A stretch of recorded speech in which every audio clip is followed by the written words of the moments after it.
Ladies and gentlemen, honorable members of Congress of the Philippines, the President of the Republic of the Philippines, President Rodrigo Roa Duterte.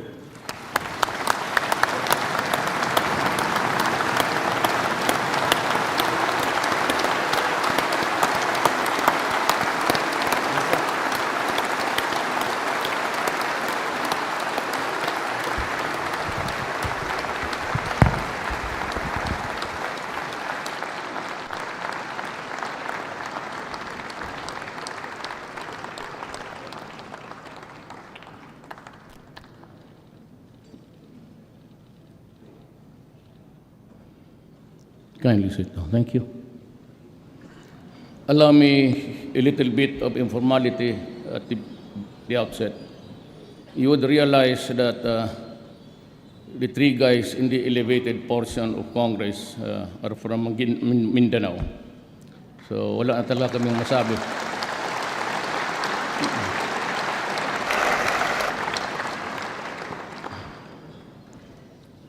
Senate President Aquilino Pimentel III, members of the Senate, Speaker Pantaleon Alvarez, and the members of the House of Representatives, Vice President Maria Leonor Robredo, President Fidel V. Ramos, President Joseph Estrada, President Arroyo,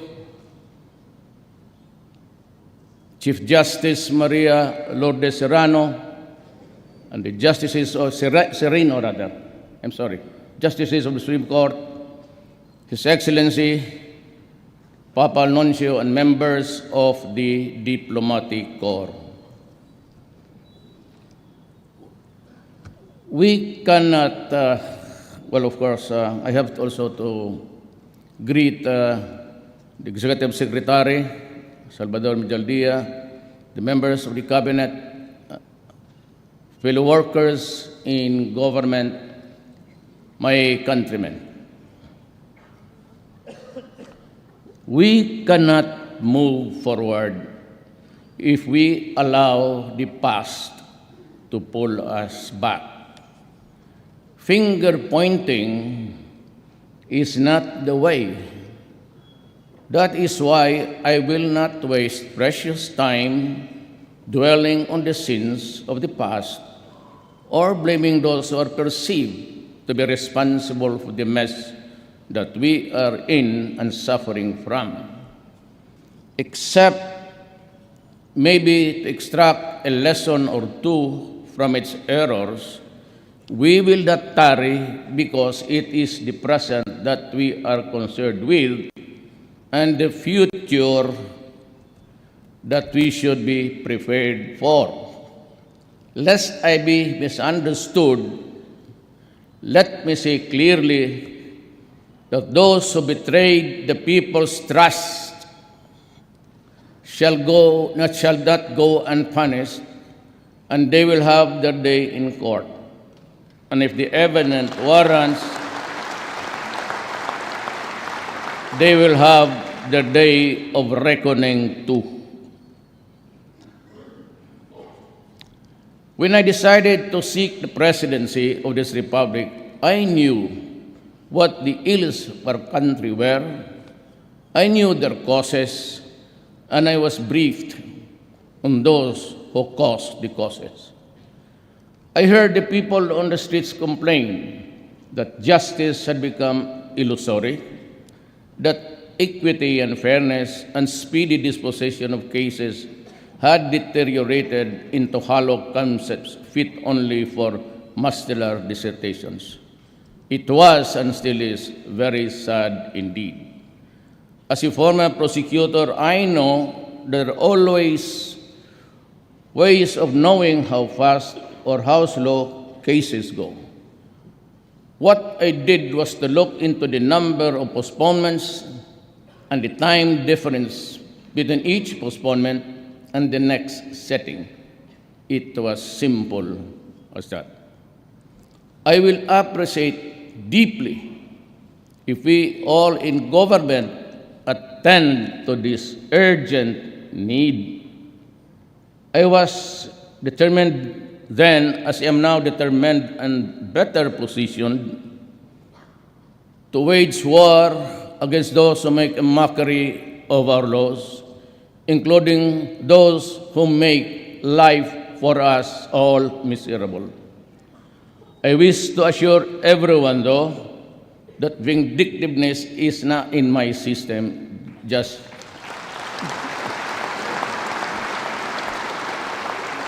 like you and I, all equal treatment and equal protection are what I ask for our people.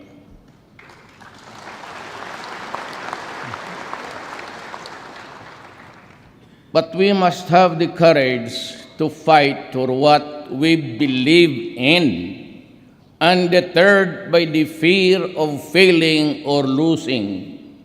Indeed, courage knows no limits. Cowardice does. At this point, there are concerns few I wish to convey to all, to the end that as I perorate on facts, figures, plans, programs, and solutions, these concerns will not dissipate or get lost along our way. Thus, to our religious bishops, leaders, priests, pastors, preachers, imam, let me assure you that while I am a stickler for the principle of separation between church and state, I believe quite strongly that there should never be a separation between God and state. During my inauguration last 2016, I said that the fight against criminality and illegal drugs and corruption will be relentless and sustained. I reiterate that commitment today, and that is why I call on the Philippine National Police, the barangay chairman, the mayors and governors, are all those occupying seats of power and authority not to lower their guard. There will be no let up in this campaign. Double your efforts, triple them if need be. We will not stop until the last drug lord, the last financier, and the last pusher have surrendered or put behind bars.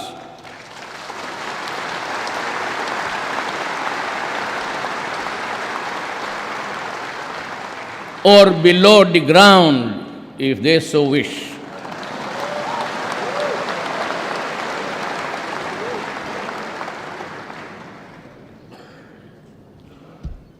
To our police officers and other officials, do your job, and you will have the unwavering support of the Office of the President.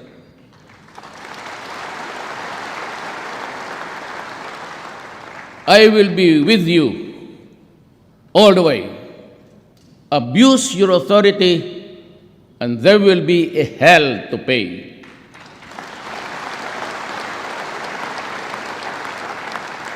For you will have become worse than criminality itself.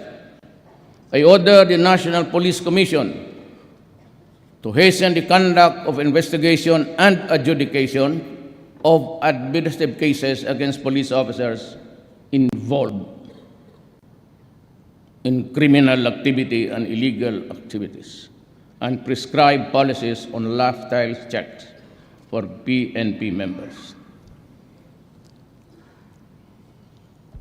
In this quest, I will put at stake my honor, my life, and the presidency itself.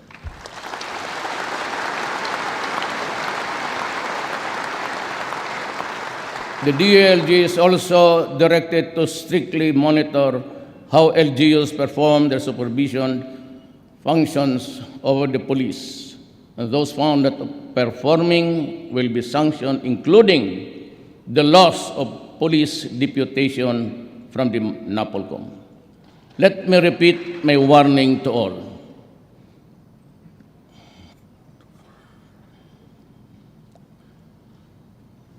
I repeat, my repeat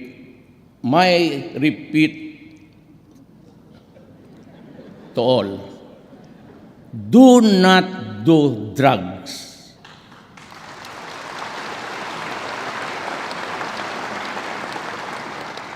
Because you will be the solution to the drug crisis that has engulfed malawak the nation. We will create an interagency committee on illegal drugs that will integrate efforts and strengthen the partnerships of all stakeholders. The reservists will be mobilized for information campaign against drug use and dissemination of information regarding drug rehabilitation program being offered by the government. Let us also strengthen our ROTC program to instill love of country and good citizenship. We will also prioritize the rehabilitation of drug users. We will increase the number of residential treatment and rehabilitation facilities in all regions of the country. The armed forces of the Philippines will facilitate the preparation for the use of military camps and facilities for drug rehabilitation. There can never be real, tangible, and felt development without making our people feel secure. And it is our duty to uplift the people's welfare. With this, my administration shall be sensitive to the state's obligation to promote and protect, fulfill the human rights of our citizens, especially the poor, the marginalized, and the vulnerable, and social justice will be pursued even as the rule of law shall at all times prevail. My administration shall implement a human approach to development and governance as we improve our people's welfare in the areas of health, education, adequate food and housing, environmental preservation, and respect for culture. Human rights must work to uplift human dignity.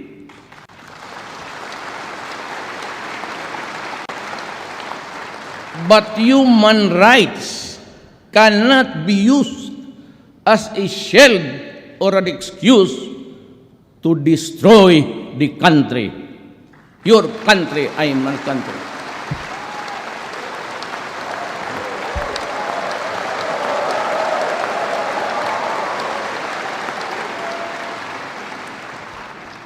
Meantime, since our country continues to be confronted with internal security threats aggravated by the existence and activities of the terrorist group Abu Sayyaf, the full force of the AAP will be applied to crush these criminals who operate under the guise of religious fervor. The AAP shall enhance its capability to search and engage these rogue and lawless elements. We have to strengthen our coordination with Indonesia and Malaysia to suppress the kidnapping in the waters of our neighboring countries. We will strengthen our counter-terrorism programs by amending various laws on human terrorism, terrorism financing, and cybercrime. This is our answer to the challenges of the global developments on the non-traditional threats, transnational crimes, and fanatical terrorism. Addressing global warming shall all be our top priority, but upon a fair and equitable equation. It must not stymie our industrialization. We also endeavor to develop and cooperate partnership with nations sharing common interests and concerns with the Philippines, maintain and sustain bilateral and multilateral consultations and dialogues. We will continue to expand operation human assistance, disaster response, maritime security, and counterterrorism. We shall deepen security dialogues with other nations to build greater understanding and cooperation. With regard to the West Philippine Sea, otherwise known as China Sea, we strongly affirm and respect the outcome of the case before the Permanent Court of Arbitration as an important contribution to the ongoing efforts to pursue a peaceful resolution and management of our disputes.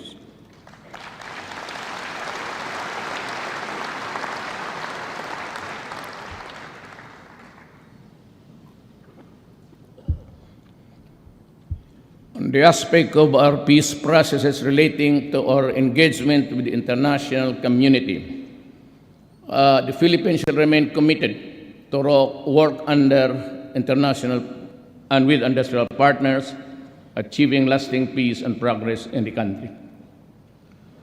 We will vigorously address the grievances that have been time and again expressed not only by the Bangsamoro indigenous peoples and other groups for security, development, fair access to decision-making, and acceptance of identities. Enduring peace can only be attained only if we meet these fundamental needs of every man, woman, and child.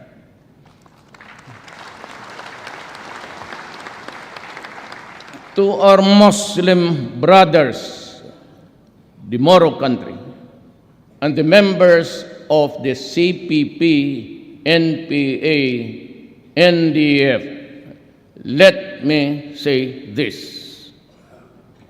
All of us want peace. Not the peace of the dead, but the peace of the living. We express our willingness and readiness to go to the negotiating table. And yet, we load our guns, fix our sights, pull the trigger. It is both ironic and tragic, and it is endless. While we extol the bravery and heroism of our soldiers, kayo, the rebels, do the same for your members and fighters.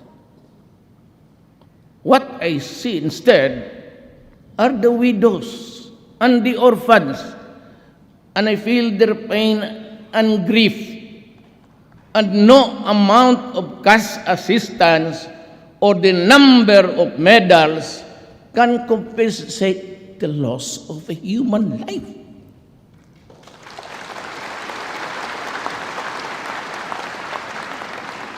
Sorrow cuts across every stratum of society. It cuts deeply, and the pain lasts forever. That is why I reach out to you, to all of you today, to our Muslim brothers. Let us end the centuries of mistrust and warfare. To the CPP, NPA, NDF, let us end these decades of ambuscades and skirmishes. We are going nowhere, and it is getting bloodier by the day. To immediately stop violence on the ground, restore peace in the communities, and provide enabling environment conducive to the resumption of the peace talks, I am now announcing a unilateral ceasefire with the CPP, NPA, NDF, effective immediately, and call on our Filipinos in the National Democratic Front and its forces to respond accordingly. Let me make this appeal to you. If we cannot as yet love one another, then in God's name, let us not hate each other too much. So it was said,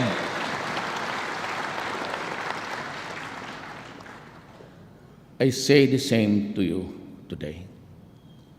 We will strive to have a permanent and lasting peace before my term ends. That is my goal. That is my dream.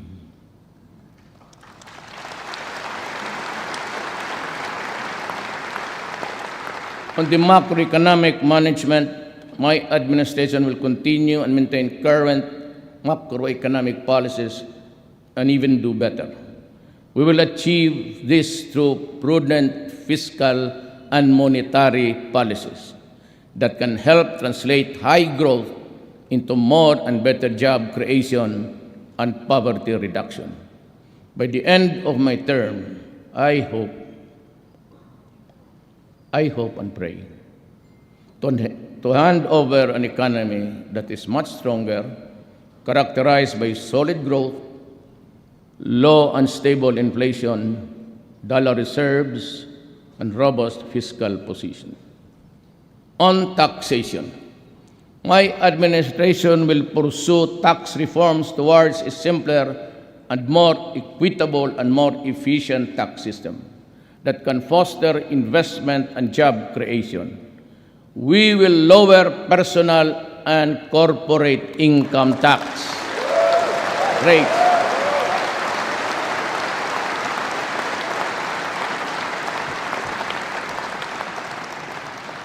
and relax the bank secrecy law.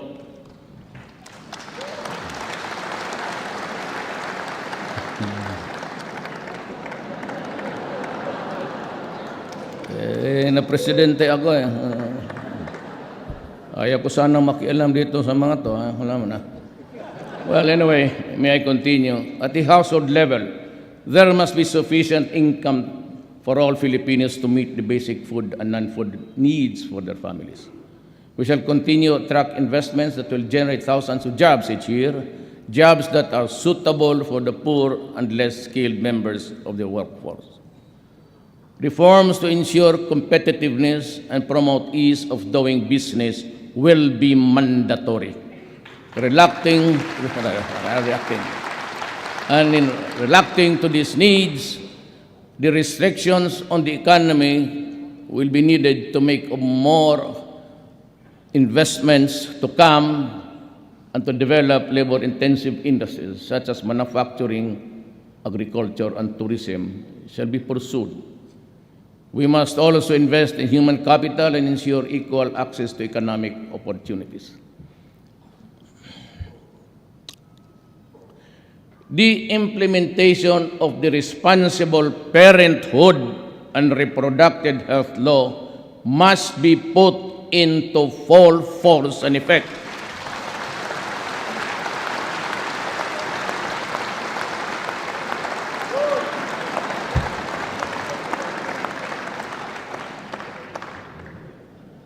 So that couples, especially the poor, will have freedom of informed choice on the number and spacing of children they can adequately care and provide for, eventually making them more productive members of the labor force. When employment is not an option, for instance, in extremely rural neighborhoods, entrepreneurship will be advocated. We shall also enhance local business environment by addressing bottlenecks in business registration and processing, in streamlining investment applications, and process and integration the services of various government offices. Government financial institutions shall come up with out-of-the-box financing packages to capacitate our small and medium entrepreneurs. In the field of tourism, we shall construct more access roads and tourism gateways to service centers and tourist sites. Road development projects shall complement with our trust to modern agricultural infrastructural and spending improving the construction and rehabilitation of roads and the irrigation, and establishing modern harvest and post-harvest facilities to minimize losses. We shall also conduct a nationwide soil analysis to determine areas most suitable for rice farming to optimize production, with the use of effective soil rehabilitation and fertilization. We shall strictly enforce fisheries laws, particularly on illegal fishing, and promote aquaculture along riverbanks and in backyards. On the other hand, we will accelerate infrastructure spending, improving national roads and bridges, and implementing the Mindanao Logistics Infrastructure Network and other road network master plans. We shall pursue inter-island linkage projects. We shall be implementing structural mitigation to measure the address of the perennial flooding in Metro Manila. At neighboring areas, we shall put up new pumping stations in strategic places. The revival of the operation of the Pasig River Ferry service system is a viable option for the severe traffic congestion in Metro Manila. This serves as an alternative mode of transportation for passengers, particularly those coming from the east side of Metro, to reach specific destinations within the cities of Manila, Mandaluyong, Pasig, Taguig, Marikina, and Quezon City. Our anti-colorum campaign and out-of-line apprehension, including the removal of terminals, will be intensified, and my God, it will be done. Immediately, to address lack of road infrastructure in Metro Manila, usage of existing roads will be maximized. Thus, there is a need to cooperate and coordinate with LGUs to map out secondary routes and to consult various stakeholders, including the public transport operators. Many in government opine realistically that I would have to agree that the worsening traffic situation could be logically addressed if Congress would also accord emergency powers to the agencies concerned. Ayaw mo, okay lang rin. Pero nakita namin, kung gusto ninyong madalian, alam naman talaga ninyo, sagad na lahat. Sagad na. Nasa inyo yan. If you give it, fine. If you don't, we take the longer route, slowly. And tanggapin ko yung pagmumura ninyo. Huwag lang sa malapit. Ganun talaga eh. You done it. It's an urgent and immediate solution. Gusto ninyo, madali, okay. Pag ayaw naman ninyo, because baka sabihin nyo, ang corruption naman, hindi okay rin. I assure you. Wala ito sa script. I assure you. This will be a clean government.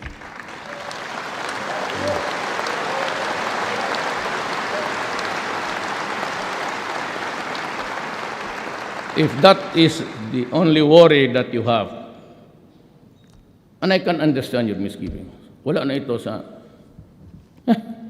haba. Wala na ito sa script. You know, Ako makagarantiya ako. 101%. It will be clean. Problem is, I can only act through agencies and departments. That's why I urge you, na basking kunting mali lang, wala akong ano sa inyo. Wala na akong politika, wala na lang. I'm through after this. I just passed on to you the information that, I act through secretaries and everything. I cannot guarantee their honesty and competence at all times. Cabinet members, yes. Pero yung sa baba, yung procurement, yung magbibidding dyan. But as far as I can really, it malinis talaga to. At napag-usapan namin sa likod about the federal system. My advice to you is maintain a federal system, a parliament, but be sure to have a president. Wag, hindi na ako niyan. I'm disqualified, and by that time, I would no longer be here. But I can commit today to the Republic of the Philippines and its people. If you hurry up the federal system of government, and you can submit it to the Filipino people by the 4th, 5th year, kasi proseso yan eh. You call for a referendum, and after that, call for a presidential election. I will go. Sibat na ako. But you must have a president. You copy the France system. Huwag mo hiyaan yung puro na parliament, delikado yan. It takes time even for yung kagaya ng England noon. There was this bomb on the double deck. Took them time, really. Because there's no one apparatus for a commander-in-chief down. You can have a president, you can elect. Maybe Tito Soto would be the lucky guy at the time. O limitahan mo lang. Ceremonial powers, power to dissolve, power to accept the resolution or whatever. Mandating you this, do that. Or ceremonial powers, except in times of need. If there's a demand for action, you must have a president. Wala na ako niyan. I said, if you can give me that document, I will urge you to conduct, call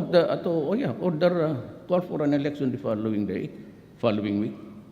And even if there's still 2 years, 3 years, I will go. Okay na ako. Do not worry about me. I am into that much ambition. Nanalo ko. Hindi ko alam bakit nandito ngayon. Noon, nandoon lang ako.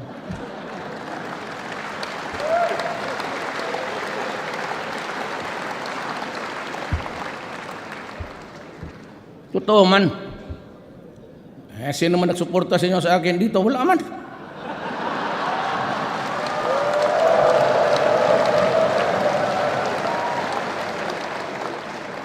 Not a single congressman, except for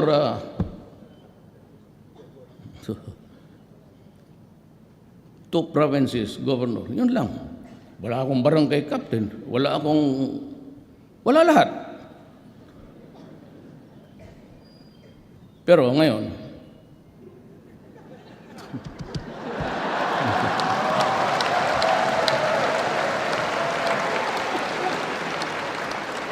processing time in issuing permits and licenses shall be reduced to the barest minimum. In my city, it is always 3 days for local governments. That will bind the office of the president down to the last barangay level. 3 days. 3 days. Local government. Business permit, clearances, no follow-ups. Bigyan mo ng stop. Be back next week. Tignan mo yung workload. And I will require every department, yung dito sa etas. They must have a logbook. Wag sa computer kay itong ganito na na-erase yan. Gaya mong date, time, I accept the documents of Rodrigo Duterte. Then you go to your computer. You must have an actuarial projection, sir. Look at the workload. Napakabubo mo naman, kinima. Oh, ilan ang workload ninyo? Tapos, bumalik ka dito August 3. 3 o'clock. Yan, 3 o'clock. Ibigay mo. Ngayon, I will be establishing 8888. Only for dedicated to corruption. Pag may marinig ako sa executive department, even a whisper, hiwalay-hiwalay na tayo. Marami dyan sa gallery, marami dyan, walang trabaho, nag-a-apply hanggang ngayon. Hindi naman lahat kasi mayayaman yan eh. Mga asawa ninyo ata yan.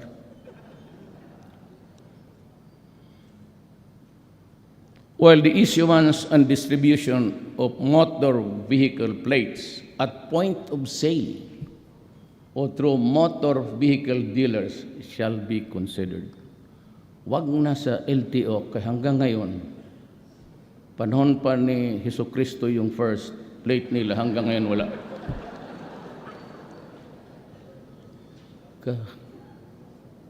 Bayad na yun until daw sa awa ng Diyos.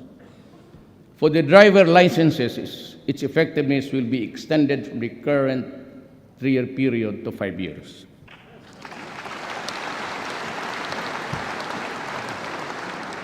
To reduce queuing time at ticketing stations, tickets sa mga train will be made readily available and easily accessible to the riding public kung bilihin mo yan sa malls, stalls, and stores.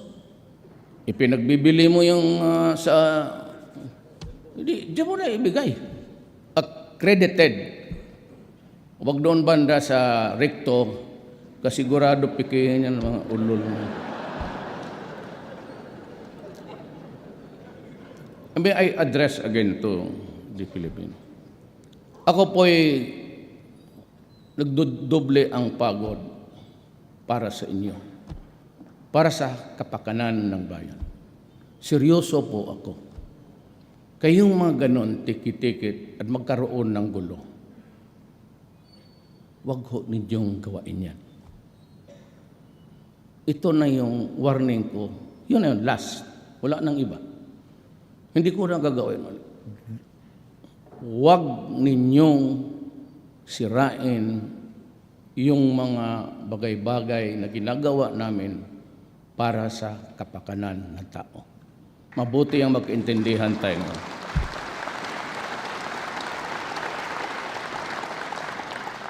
Maya yung bantay kayo, kaibigan ko, Tarag.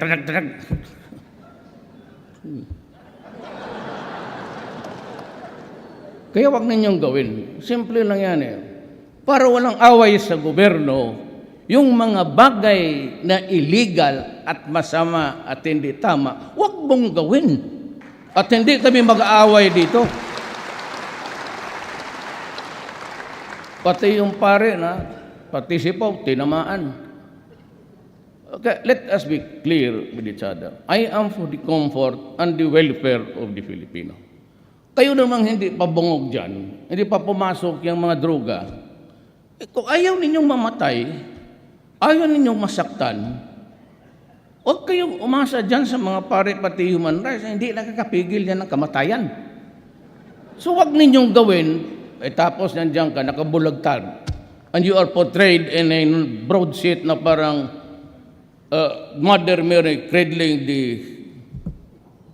dead cadaver of Jesus Christ. Ayan yung mga yan eh. Magdramahan tayo dito. Dito ang nakatingin kasi dito yung public eh. Alam mo, ilang beses ko na sinasabi, sa Davao, wag mong gawin. Kasi magkakaproblema tayo. He who is the cause of the cause is the cause of them all. Ikaw yung nag-umpisa, you swallow. Muli think he who is the cause of the cause is the cause of them all. Kami nagtatrabaho lang. We have a nation to guard. We have billions of people to see that they are healthy. It's a question of drug, it's a question of public interest, public order. Kita mo, lesser crime. Wala na kasing magnanakaw. Wala na nag-hold up. Kasi para yan. Kita tapos sabi lang, maliliit lang yan. Gamitin mo utak mo. If you're able to contaminate, kagaya ng negosyo ng mga Chinese, wholesale yan sila. Maski kunti-kunti, kung the whole of Tondo contaminated, pera yan. I'm not saying it's Chinese. The practice of itong wholesale retail. They go for wholesale. Maski na kumita lang ng isang piso dyan sa isang kaso, okay na yan. Kasi paramihan eh. Yan ang ibig kong sabihin. Now, I hope the military and the police will not react on this. It's part of the deep intelligence that we have gathered. I'm forced to come in public kasi pati yung mga pare nagaano. Alam mo, kayong mga media, naghanap kayo ng where's the big fish? Saan yung bilyonaryo na mayaman? Yung may kotse, may mga Mercedes, may... Ma'am, nandoon yan sila sa labas. Wala dito. Magdala ka ng isang batalyon na pulis para hulihin natin doon. Kung kaya natin. Didirect the traffic of drugs sa kanila. Meron silang ganito. Malaki. Real time, nakikinig sila ngayon dito. I am very 101% nakikinig sila. Doon lang. Isusuri nila sa Tondo. Itapon mo dyan. Tapos umalis ka, kunin mo daw sa tindahan yung bag o package. Masabi mo nakikita ng media na kayo lang nagbabrand niya na drug lord eh. Those are not the drug lords. You, mga lieutenant, delivery boy yan. Kumbaga LBC lang yan, pati DHL, federal. Pati yung tawag nilang basura, yun yung street, Huwag kayong maghanap. Gusto niyo, sabihin ko sa inyo, puntahan natin. I'll give you the names. I'll show you the intelligence dito. Pero give me the guarantee na may magawain ka. Because I'll give you the name, I'll give you the country. Kung wala ka rin gagawa, mag-shut up ka.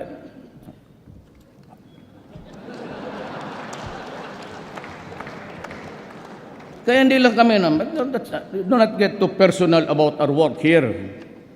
I'm saying that dito, balik na tayo kasi yung hindi nakakaintindi ng mga Tagalog, ano na yung nila. So, Tagal naman itong passenger capacity congestion shall be addressed by increasing the number of running trains from the current 16 trains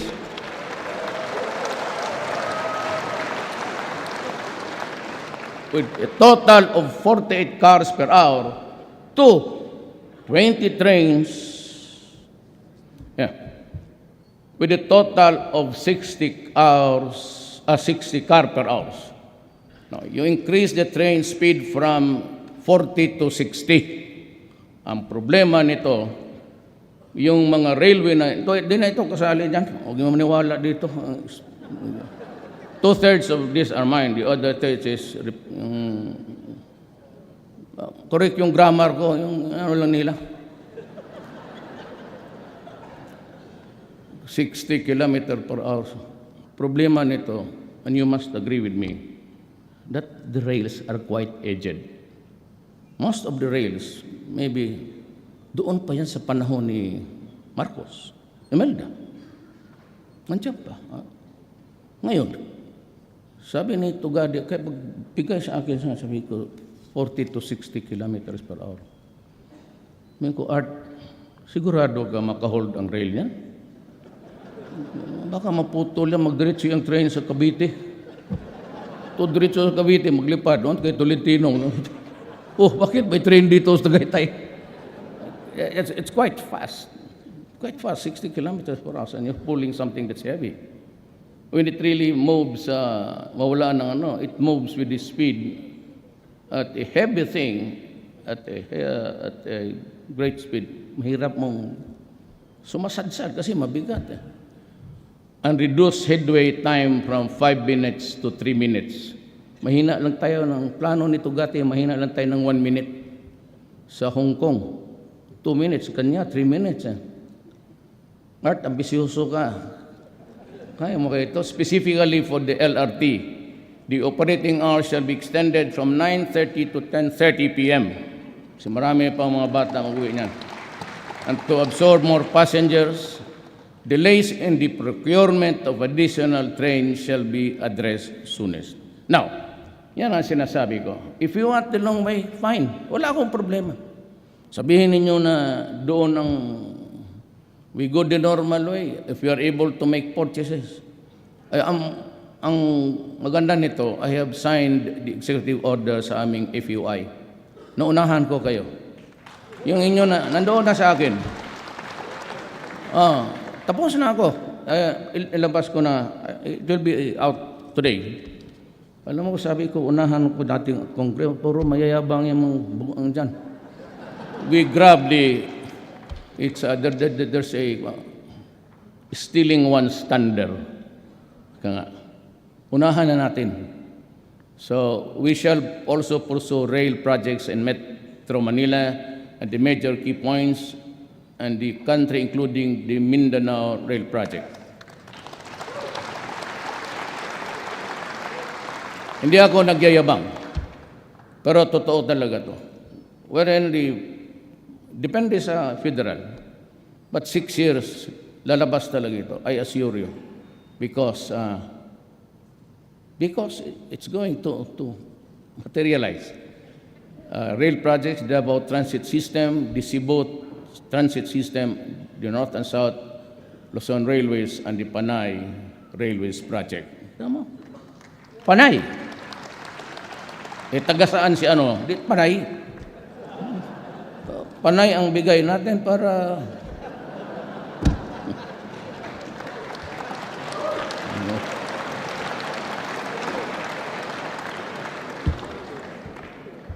sabihin naman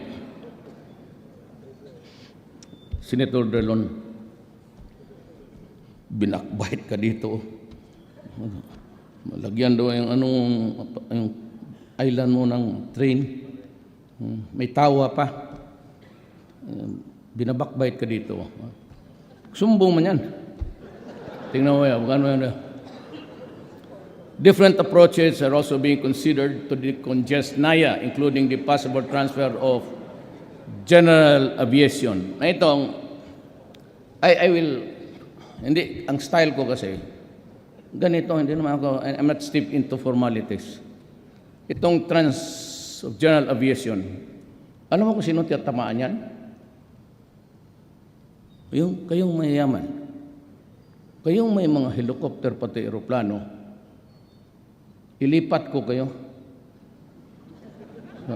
Alam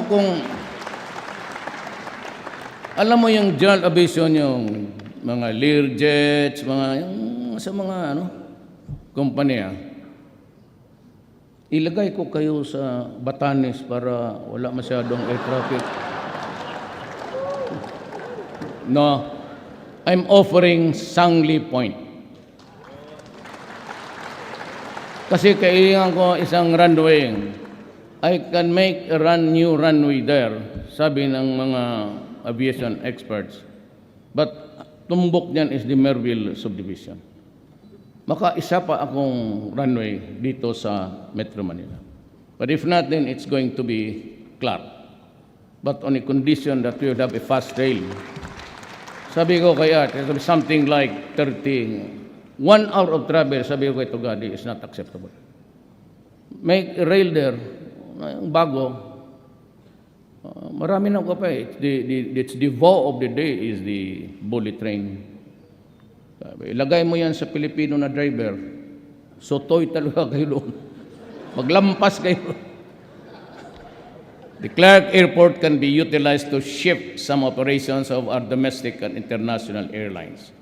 Moreover, a one-stop shop will be established within the civil aviation complex for the benefit of the overseas Filipinos. Ito, mangyari nito. To utilize the Clark Airport, it is necessary to establish yung mga, well, you have a rail to connect. Tapos na yan, itaas mo na kayo, gitagalog ko na. In the area of environment, the military is directed to intensify its makinig kayo kasi gitawa dyan, support role against illegal logging, illegal mining. Diyan pa naman si Gina Lopez. And other destructive practices that aggravate the devastation of our natural resources.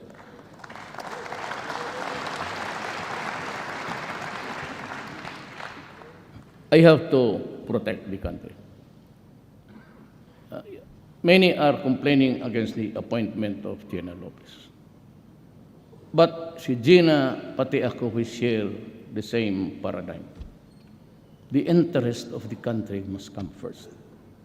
But hindi ko naman sinasabi, there's a law allowing mining.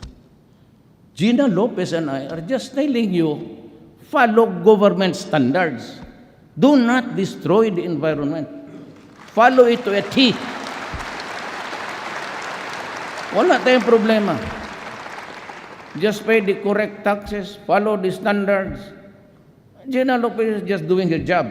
You know, she is really a crusader. So, that is how I would describe her persona. Crusader. Kaya, sabi ko, tama yan. Kaya, bakit? Nandiyan ba si Ma'am Gina Lopez? Secretary Lopez? Ganito yan. Pumunta siya sa Davao. Gabi na mga 1 o'clock because on the early days of my, when I won, but I was, hindi pa ako nag-vote. Marami na napuntahan. Ito, felicitations, congratulations. Si Ma'am pumunta twice. Every time she shows me the degradation of ito na. Tapos, 2 oras naman, mukhang hindi na matapos, sabi ko, Ma'am. Ma'am, do not be offended. Totoo man, huwag kang magalit kay, it's the truth. So, mag-alas 3 na, you Rudy, this man, tapos, extemporaneous na, parang congressman, ito, Ma'am. Kung Ma'am, mag-alas 4, Ma'am, ano kaya kung ikaw na lang ang Dina?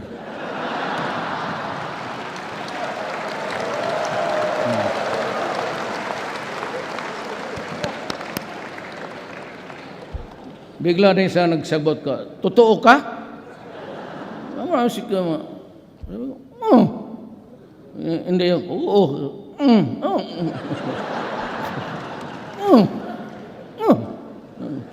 Siya, I will ask I'll consult my family and ask my, nila. Following day, tawag siya kay may 8 Kibong. Sinabong, okay na, tinanggap na. Sabi ng pamilya ko, okay na. Sabi ko, ay, bantay kayong lahat. But I would not be appointing somebody who's alien to my thinking. I would take in somebody who shares my horizons in life. Especially yung degradation ng tama yan, she's a crusader and she will continue. And dito naman lagay is, the DNR is likewise directed to review all permits granted to the mining, logging, and other environmental sensitive activities to ensure compliance with government standards. And if warranted, ito na yung pinakamaganda, amend, suspend, or revoke permits. Go ahead.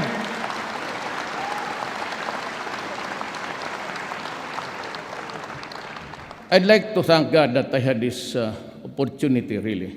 I never thought umabot ako dito.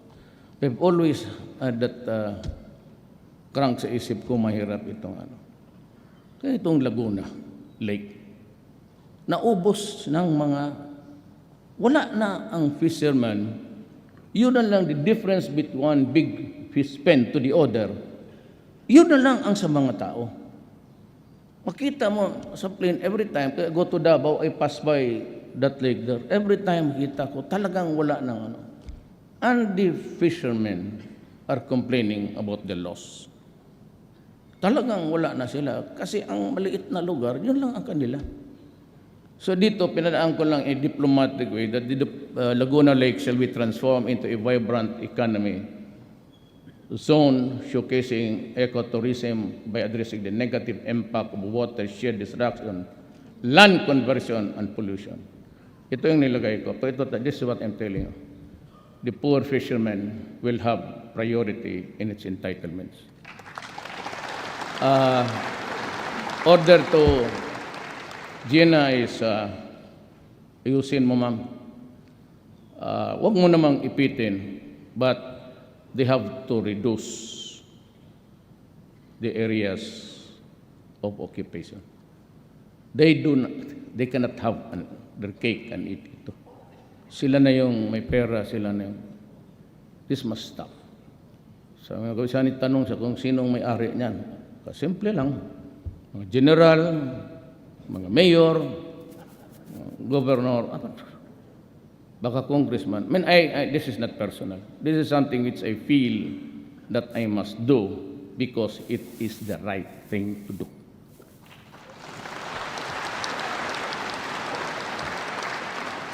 To have adequate disposal facilities for Metro Manila garbage, the final closure and rehabilitation of the Carmona sanitary landfill shall be pursued, while the adoption of appropriate waste-to-energy facilities will be explored. Marami na. The technology is coming in very fast. In the area of governance, there's a need to strengthen our efforts along this line. Taas mo na. Mataas yung paragraph na yan. Ito. Select the best answer dito. Ang taas nito. Huh? Mabubuang ka. To better manage public information, a law should be passed, I'm addressing to Congress, to create the People's Broadcasting Corporation, replacing PTV4, the government-run TV station, which now aims to replicate international government broadcasting networks. Teams from these international news agencies, I'd like to mention that those interested, BBC, are set to visit the country soon to train people from government-run channels to observe, ito ang gusto ko, total pera naman ng tao, to observe editorial independence through innovative programs and intelligence treatment, analysis of reports, as well as the development of national and international significance. The Government's Bureau of Broadcast Services, better known as the Radyo ng Bayan, shall undergo upgrading to make it financially viable and dependable for accurate and independent and enlightening news and commentary. Radyo ng Bayan will be integrated with the PBC. As we are presently setting up a presidential communications satellite office in Davao City, PBC will also put up broadcast hubs in the Visayas and Mindanao. Davao City will also be the first site with the first Muslim channel called as Salam Television and the first Lumad channel. The PCO shall coordinate with the Office of the Executive Secretary and Presidential Legal Counsel in implementing the recently approved EO on Freedom of Information. This is the executive order. It's out. As an example, on the part of our executive branch to make transparency and integrity as yardsticks in government performance, savings, and expenses, while engaging the public to be vigilant and to participate in government programs and projects. The PCO, in coordination with the Executive Secretary, is drafting the administrative order on the Task Force on Media Killings. This government does not condone violence and repression of media.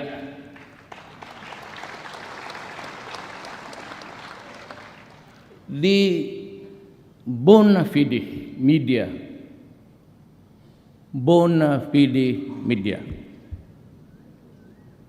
sometimes they pronounce it bona fide, but whatever the thing is, the bona fide media has always been our partner for change.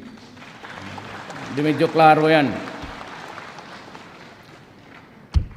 Anong gawin mo sa hindi bona fide media?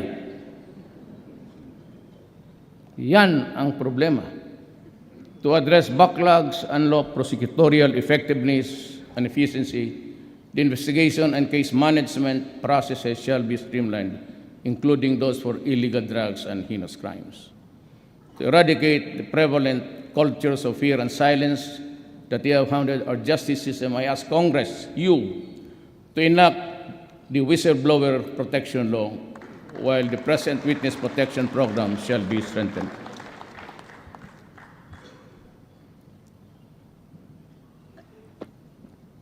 Hirap maging presidente, maski dito lang. The number of lawyers and support staff and the PAO, that is the Public Assistance Office, regional and districts, shall be increased to provide Indians with more access to counsels. At this stage, I also have directed the DILG to undertake nationwide information and campaign on federalism in partnership with various alliances and with LGOs, civil society, grassroots, and faith-based organizations. Hinto muna ako dito, itong federalism. Ayaw ko itong tama ako. Alam mo, itong bayan natin, if I may just repeat, I know that you know, in 1521 or 1526, Magellan landed in Leyte. Tapos, kumari ko man ito, damat Maria.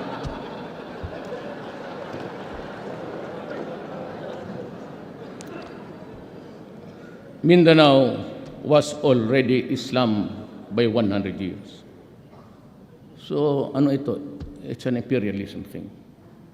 There's a historical injustice committed against the Moro people. We have to correct it. But it is well nigh impossible now. Kaya kayo mga kapatid kong mga Moro, alam naman ninyo, ako ay mixed. Migrant ang tatay ko ron. So some ay mixed blood ako. Moro, pati Christian. But, you know, intindihin na lang natin ito, that we cannot return to you all yung nangkuha ng mga Amerikano, Espanyol, pati yung mga Pilipino, mga kapitalista, those who exploited Mindanao with that thing, sloganeering, go to Mindanao because it is a land of promise. With the vast entry of so many people, basically coming from the Visayas, karoon tayo ng, we cannot solve it the way you want it to be.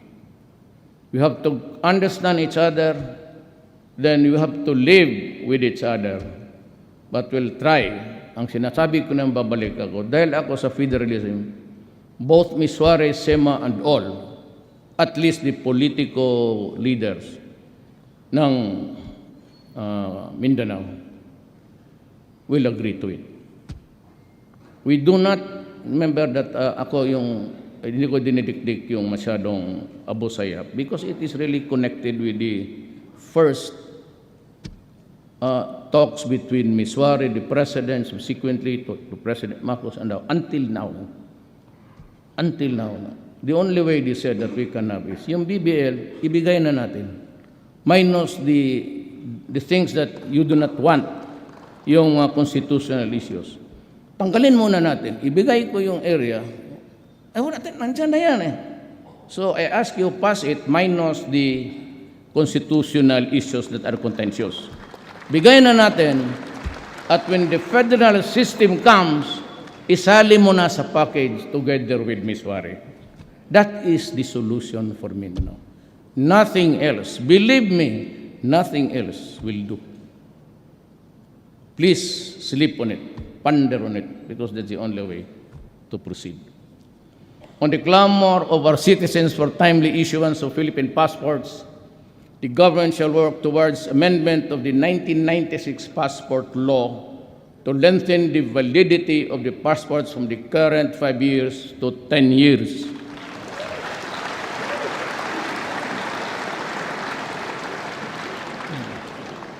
Total, kayo naman ang magagawa ng batas. You're the ones who will pass the law. Even if you make it good for 30 years, okay ako. Bahala ka. Basta stretch a little bit because 5 years is just really simply on a regular basis. Matagal pa naman itong passport. Mag-apply ako mga 10 days. Alam mo, I'd like to call the attention of Secretary Yasay. If you go to Davao, look back doon look at the back, likod ng itong mall, malaking mall doon. Sige, pangalanan lang natin, SM. Doon, yung mga tao, nandyan sa pavement, natutulog. For the many times na daan ako na walang ulan, doon yan sila. Because first come, first serve. And the only outlet there, the outlet of your department is yung sa SM. So yung mga maawa ko dito sa side sa Cotabato, lahat ng Cotabato doon sa Davao. Karamihan niya walang mga bahay. If you're applicant in Davao City, fine. But kung walang mahirap kasi karamihan dyan mga moro naghihiga lang dyan sa pavement. Nasasaktan talaga. Masakit. Buong gabi magtayo hanggang magbukas yung SM kasi first come, first serve. Kasabi ko, well, that is addressing to all of the cabinet members. Make use of the computer. I do not want to see people lining up under the heat of the sun. I do not want people lining up under the rain na mga brado. And I want itong labor, wala na ito sa script. Yung prompter natutulog na siguro, kapindot-pindot yan. Alam mo, andyan naman yan. Sabi ko, what I want is a journal.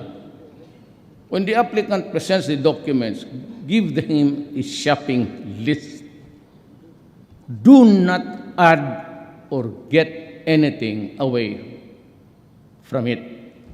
Yun na yan final. And when he complies with that, that is good. Wag mo na siyang pabalikin. Kasi kung magtawag yan ng 888, may God, puntahan ko talaga kayo. Yan ang bisyo ko nung mayor ako. Make in a difference, mayor, presidente. Puntahan talaga kita at hiyain kita sa maraming tao. And I would publicly ask you, what the hell happened to the procedure? Pupuntahan ko talaga kayo. Local, barangay, police, military, lahat. Bigyan mo ng shopping list, huwag mo nang pabalikin. Because pang magtawang ng 888 yan, tapos makita ko na the grievance is valid, bahala ka anong walang panahon, pupuntahan kita sa opisina mo and I will ask you. Bakit? Bigyan mo ng stub. You have to employ actuarial ability. That's easy. Pero pagtanggap ng tao, I'm addressing myself under me. Journal. Papirmahin mo siya. Lagyan mo doon, tignan mo sa computer. Kung mag-connect ka doon sa actuarial, doon mo kailangan ng bubo dyan eh. Kasi matatapos siguro yan mga next month. Tapos na. Projections lang naman. Kung balik ka dito, August 15, 3 o'clock. Pagdating, bagay mo. Now, if it goes to Malacanang, I'll open it up. For those who have valid reasons to complain about graft and corruption, the gates of Malacanang will be open. Doon ka. Magsumbong ka. At I will be briefed by my military or aid or yung si ano, itong nagbigay ng tubig. Sir, dito marami ka. Ano? So, the reason why I do not go out, I do not accept invitations. Hindi ako tumatanggap because every time I traveled around Manila, it causes a huge congestion. Kasi pag itong pag-uwi ko, di go also by projection. Paglabas ni Presidente, picture taking, ganun. And they start to block yung roads, access to the, ganun yan. Every time ang President noon, ganun yan. So paparahin nila yan, sabihin nila, dadaan yan by this time. And in the meantime, sirado yan. Di paglabas ko, kala mo Verde Santo. Walang sasakyan dyan. Ito pala, exponentially, ang traffic, the tail end of the traffic is somewhere 5 km. And it would take about 2 to 3 hours to normalize. Kaya hindi ako tumatanggap ng, and I hate to travel.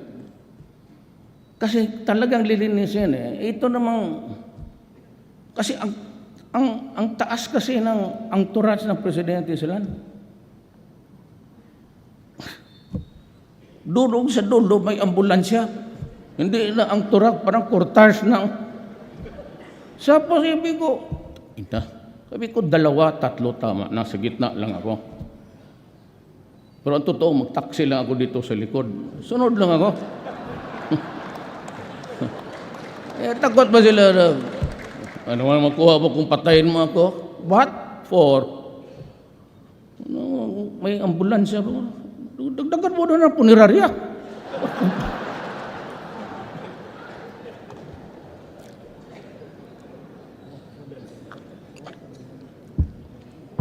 I have also ordered DFA to streamline documentary requirements and passport applications and open additional consular offices in strategic places to decongest Metro Manila sites and avoid queues that have caused hardships and suffering to passport applicants. I have also ordered the newly created DICT, Information and Communication Technology, to develop a national broadband plan to accelerate the deployment of fiber optics cables and wireless technologies to improve internet speed. Ito para ito sa alam ko, mahal kong mga kababayan, maligayahan kayo nito. Pagpaano mo lang yung Tagalog ko kasi kayo hindi kayo marunong magbisaya Wi-Fi access shall be provided at no charge in selected public places, including parks, plazas, public libraries, schools, government hospitals, train stations, airports, and seaports. Diba? Happy lahat.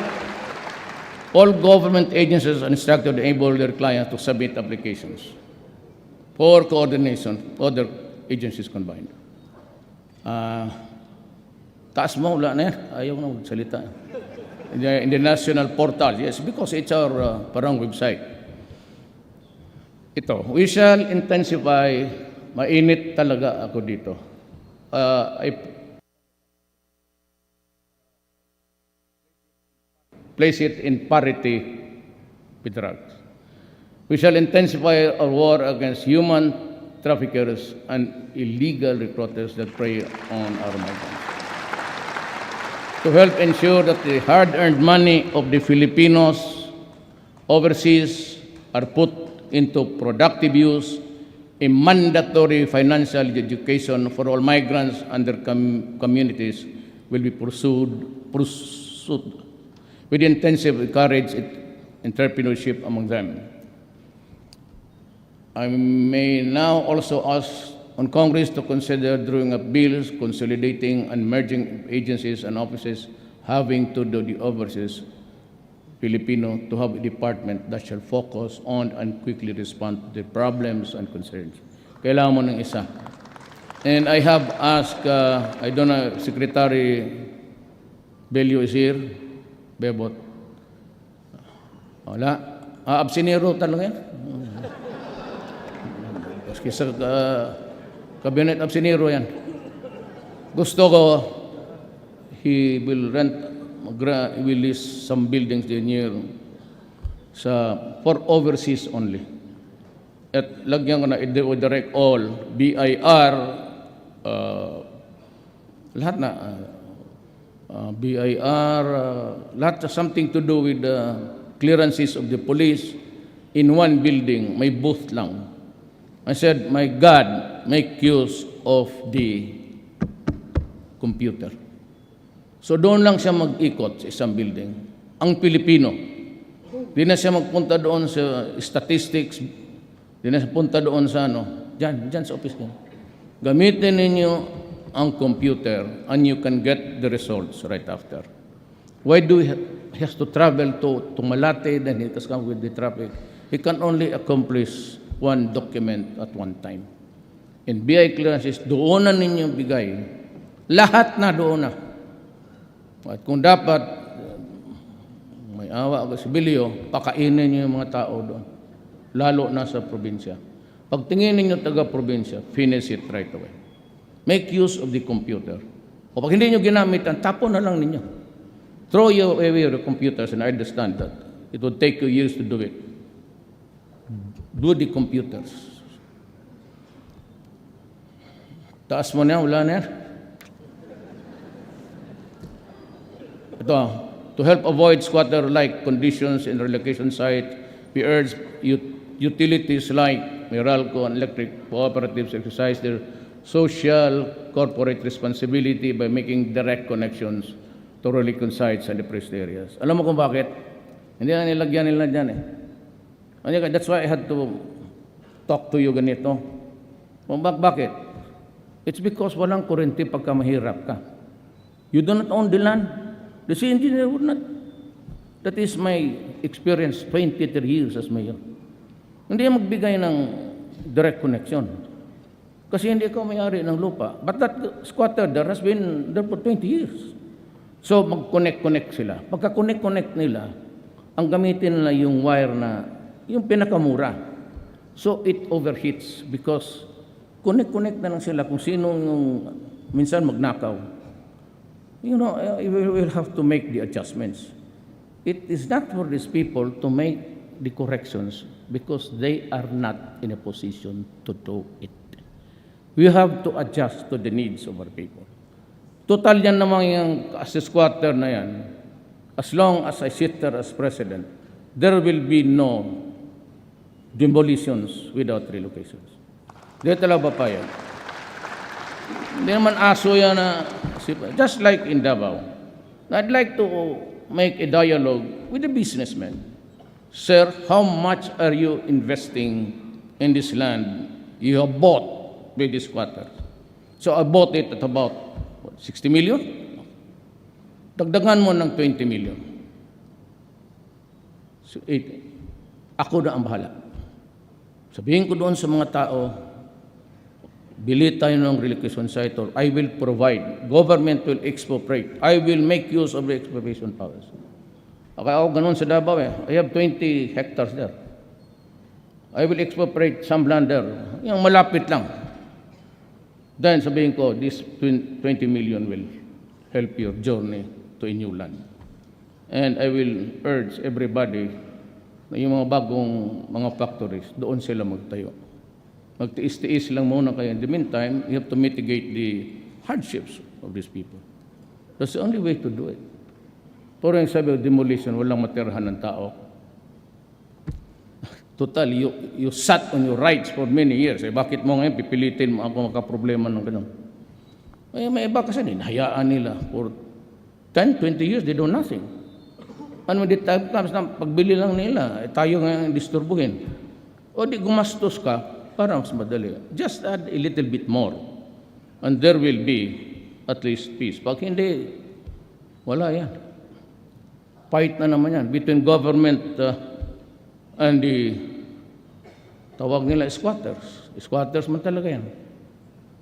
Masasaktan lang, mamatay for no reason at all. Eh kung mayaman ka, Bigyan mo naman ng konting provide a relocation, and I'd be glad to talk to the people and say, go, it is not yours.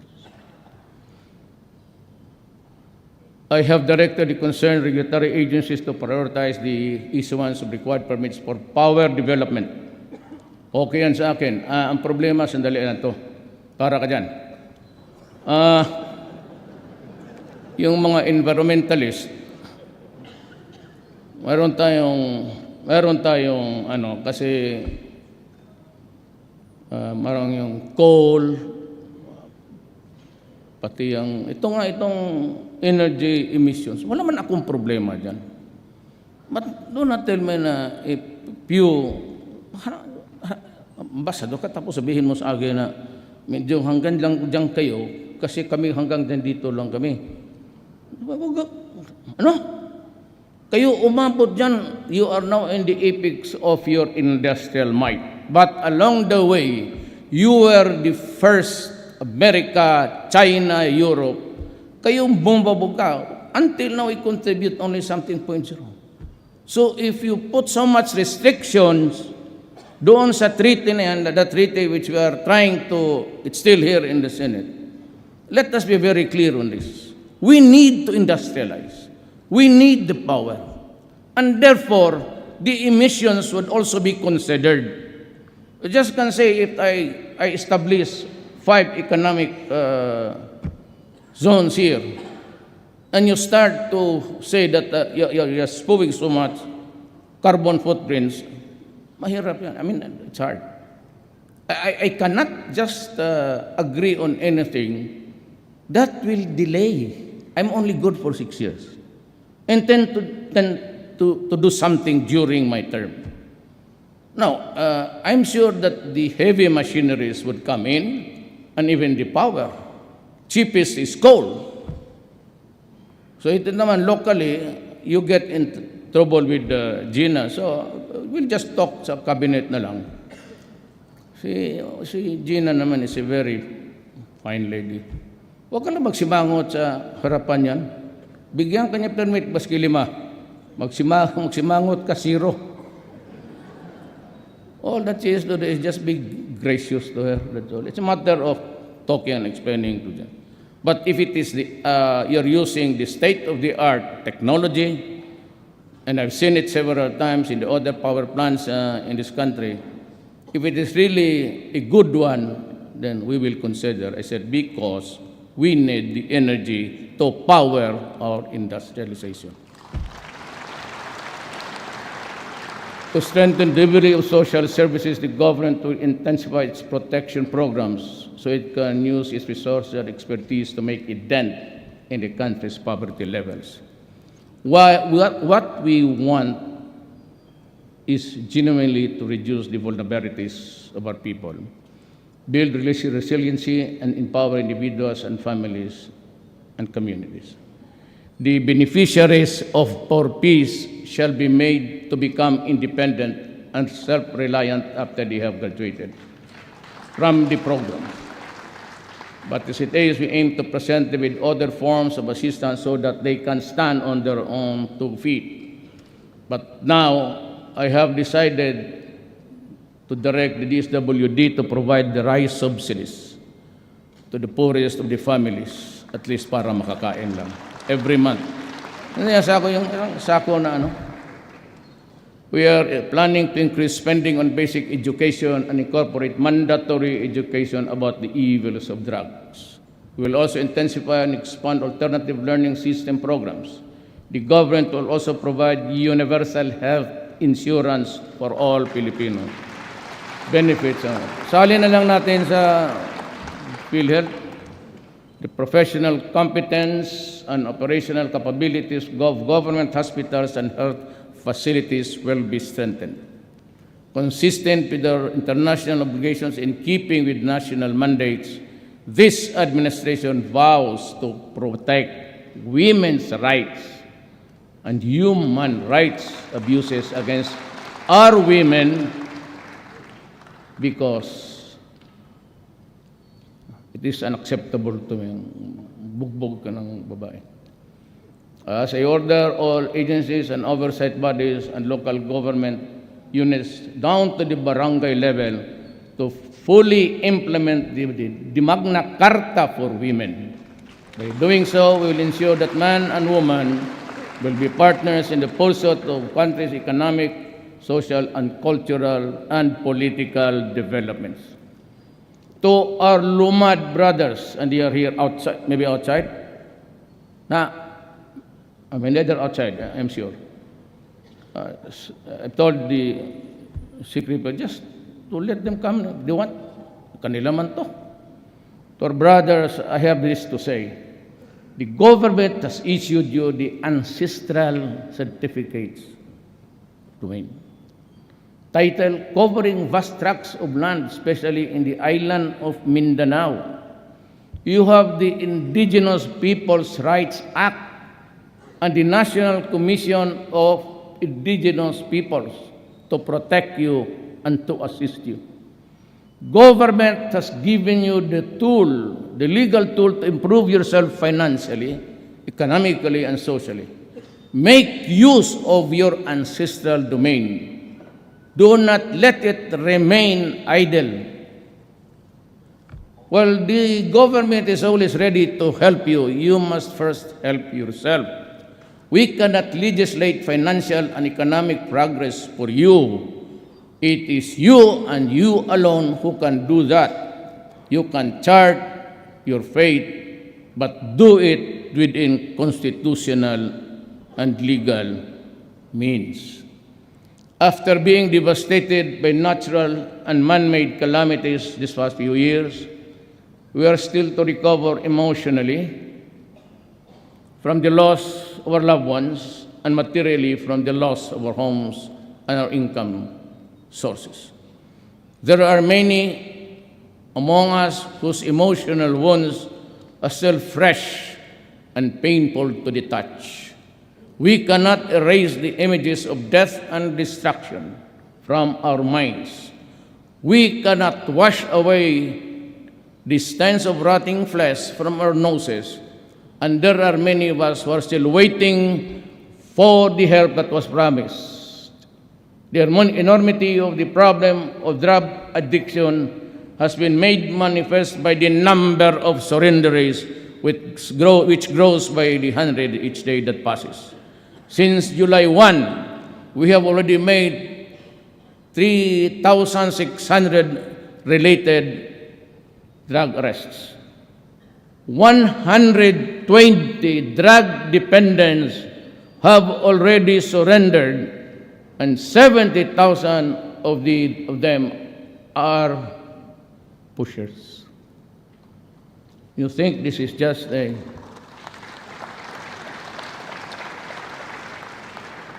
It would take the entire resources of this government to fight this war. I have nothing but the interest of my country. But in its wake, because the PDEA says that was a statement made by the Philippine Drug Enforcement Agency. 2 years ago, PDEA came out with a statement that there are 3 million drug addicts in this country. That was 2 or 3 years ago. How do you think would be the number incrementally if we count now? Give it a liberal addition, maybe, lagyan mo na 7,000. So 3,700,000. The number is quite staggering and scary. The drug lords that you desperately want to strangle are not here. Wala mga bilyonaryo dito. The ones that you catch running after are just the lieutenants. They do it by technology. They're cooking it in the international waters. Tinatapo nila yung bulto by the drums. Dikitan nila ng GPS. So makikita ka. We are hard put sa intelligence because they've invented this direct satellite. Hindi na magdadaan niya ng... All they have to do is to triangulate where the pag-ikot niya. And there are so many... And they're in codes. If we do not help from our friends here in Asia and America and Europe, this sheer number and problem, believe me, will drown us as a republic. Kaya tingnan niyo po. How can I solve the problem now by arresting? Hinahanap ko, tagal na akong presidente. Gusto kong patayin. Ang problema, pupunta pa ako doon, then I'll ask the permission from this country that I will go on because I have to slaughter these idiots who are destroying my country. Ganun yun eh. Hindi lang kasi naintindihan, ayaw pa naman bitawan kasi ayaw naman kasi ng military pati police. But you know, I said, I'll be talking in front of the Republic to its representatives, to the people. So I have to tell you, how do we solve this problem? Tell me. Ako naman okay lang eh. Make it public, fine. Make it confidential. If you go to me or go to you, to your house, okay. But that is really the enormity of the problem. It's so enormous that you are intimidated even just to make a move. Because you know you cannot stop it anyway. Mabunggo mo isa ditong hinulog sa dagat, eh marami naman nagluluto doon. It's a free-for-all enterprise for the criminals at this time. Kung ako, if I had just the plan, I couldn't have. Sabi ko sa military, pag nakita ninyo, pasabugin mo na. Baski nag-surrender dyan, may white flag. Panggira lang yan, hindi yan pang kriminal. Pasabugin mo. Show no mercy to them because they are not doing any mercy to us anyway. Bakit ako Yan ang problema. But we should not despair. Like someone wrote, it is when the night is darkness that dawn breaks. We are imbued with resiliency that has been tested and proven. More difficult times as in the past. We have a bond to act together. We have to help each other, for then and only then can we truly prevail. And this the Filipino, disciplined, informed, involved, shall rise from the rubbles of sorrow and pain, so that all the mirrors in the world will reflect the face of a passion that will change this land. Daghang salamat.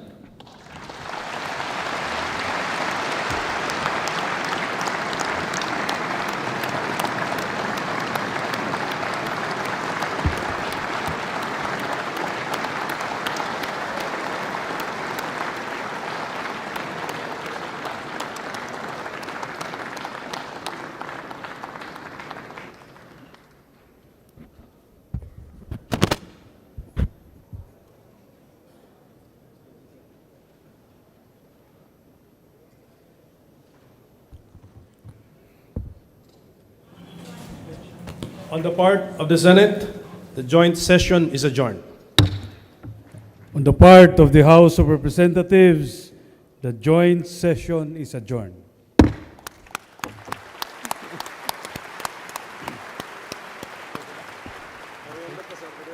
Guapo.